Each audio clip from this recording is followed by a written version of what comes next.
అలానే మిసేసరావు మనకు బాగా కోపం వచ్చినప్పుడు ఏం చేస్తాం, ఏమీ చేయలేనప్పుడు ఒక రకంగా చెప్పాలంటే సంయమనం కోల్పోతాం, ఇష్టానుసారంగా మాట్లాడతాం, నోరు బారేసుకుంటాం, అవసరమైతే బూతులు కూడా ఉపయోగిస్తాం. ఇది ఎప్పుడు ఏ స్టేజీలో అని అంటే మొత్తం సంయమనం కోల్పోయినప్పుడు, చేతులు దాటిపోయినప్పుడు పరిస్థితి అలాంటి అసహనం వస్తుంది.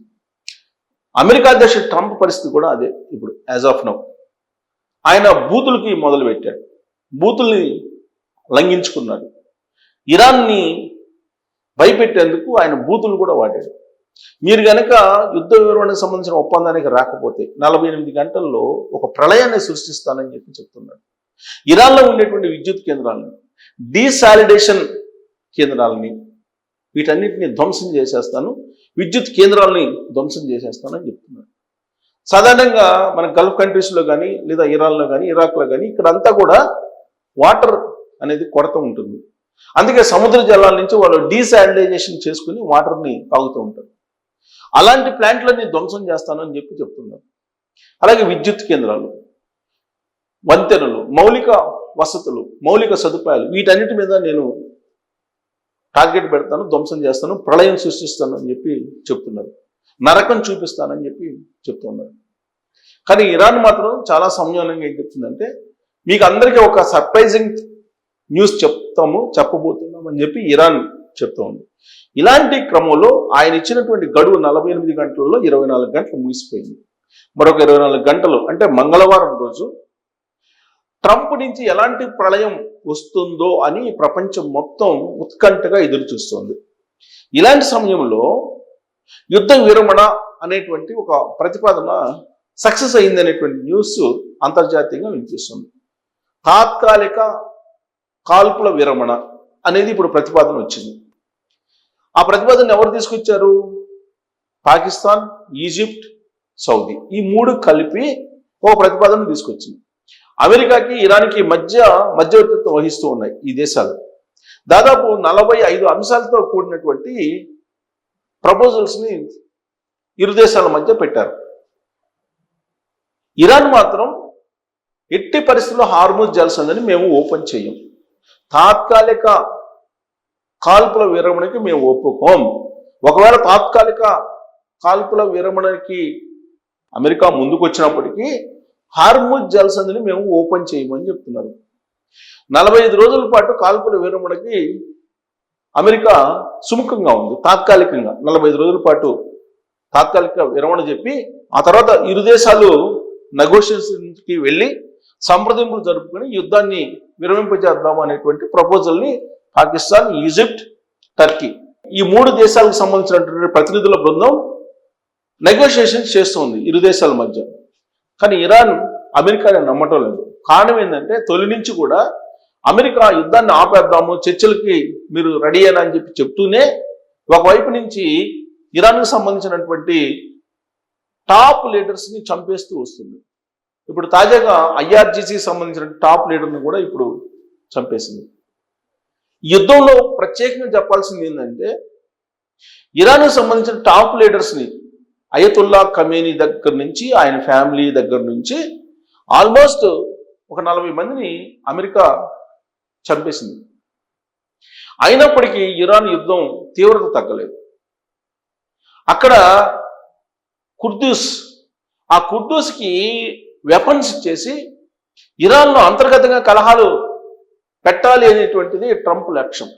ఇప్పుడు ఆ కుర్దూస్ కూడా అమెరికా ఇచ్చినటువంటి ఆయుధాలని ఎవరికైతే వాళ్ళ ద్వారా పంపించారో వాళ్ళకి ఇవ్వాల, కుర్దూస్ వాళ్ళ దగ్గరే పెట్టేసుకున్నారు. ఇరాన్లో ఉండేటువంటి పబ్లిక్ ఇచ్చేసి అక్కడ ఉన్నటువంటి ప్రభుత్వం మీద సాయుధ పోరాటానికి సిద్ధపడేలాగా అమెరికా కుట్ర పడింది. కానీ ఆ కుర్దూసు అక్కడ ఉన్నటువంటి ప్రజలకు అందజేయాల. ఈ విషయాన్ని అమెరికా అధ్యక్షుడు ట్రంపే లేటెస్ట్గా చెప్పాడు. అంటే ఏ స్థాయిలో అమెరికా ఇరాన్ మీద కుట్ర పడింది అనే దానికి ఉదాహరణ ఆయన చెప్పినటువంటి అంశమే. అందుకే అమెరికాని నమ్మట్ల ఇరాన్. పైగా రష్యా, చైనా సపోర్ట్ ఉంది.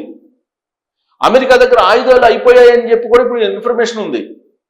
ఈవెన్ ఉక్రెయిన్ అధ్యక్షుడు బయటకు వచ్చి జెలెన్స్కీ ఇరాన్ అమెరికా యుద్ధం కారణంగా మాకు ఆయుధాలను ఇవ్వలేకపోతుంది అమెరికా, అమెరికా మమ్మల్ని నిర్లక్ష్యం చేస్తుంది, ఫలితంగా రష్యాతో మేము యుద్ధం చేయలేకపోతున్నాం, దీర్ఘకాలిక యుద్ధం అమెరికా రష్యాతో మేము చేయలేని పరిస్థితిలో ఉన్నామని చెప్పి ఉక్రెయిన్ చెప్తుంది.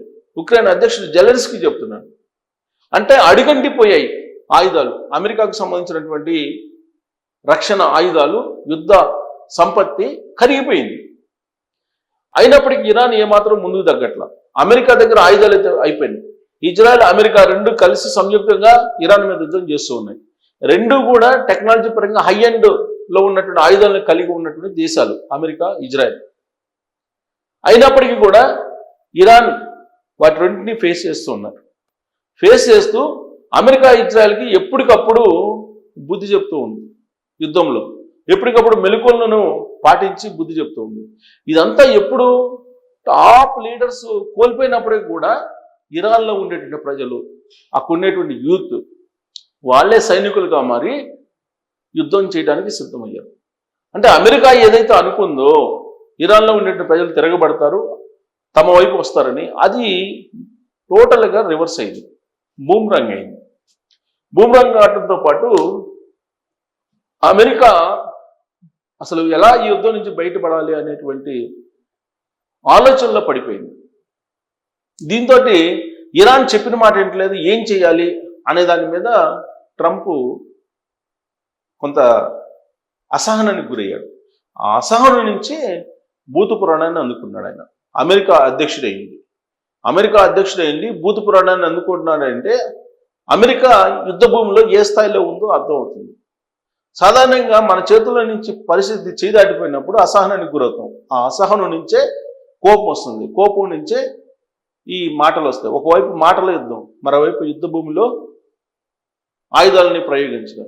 ఇవన్నీ చూస్తుంటే కనుక ట్రంప్ తన ఓటమిని అంగీకరించినట్టే అని చెప్పి భావించాల్సి ఉంటుంది. సో ఇప్పుడైతే యుద్ధ విరమణకి 45 రోజుల పాటు కాల్పుల విరమణకి ప్రపోజల్స్కి అమెరికా అంగీకరించింది, కానీ ఇరాన్ నుంచి మాత్రం పాజిటివ్ సంకేతాలు రాలేదు. మరి ఈ 45 రోజుల పాటు యుద్ధ విరమణ, కాల్పుల విరమణకు గనక ఇరు దేశాలు అంగీకరిస్తే ఇక యుద్ధం ఆగిపోయినట్టనా, యుద్ధం ఆపేసేటువంటి పరిస్థితి కనిపిస్తుందా అనే దాని మీద మీరు కామెంట్ చేయొచ్చు. అలాగే ట్రంప్ భూత పురాణాన్ని ఉపయోగించడం వెనక ఉన్నటువంటి అసలు రహస్యం ఏంటి, అమెరికా ఓటమేనా అనే దాని మీద కూడా మీరు ట్రోల్ చేయొచ్చు. Thank you.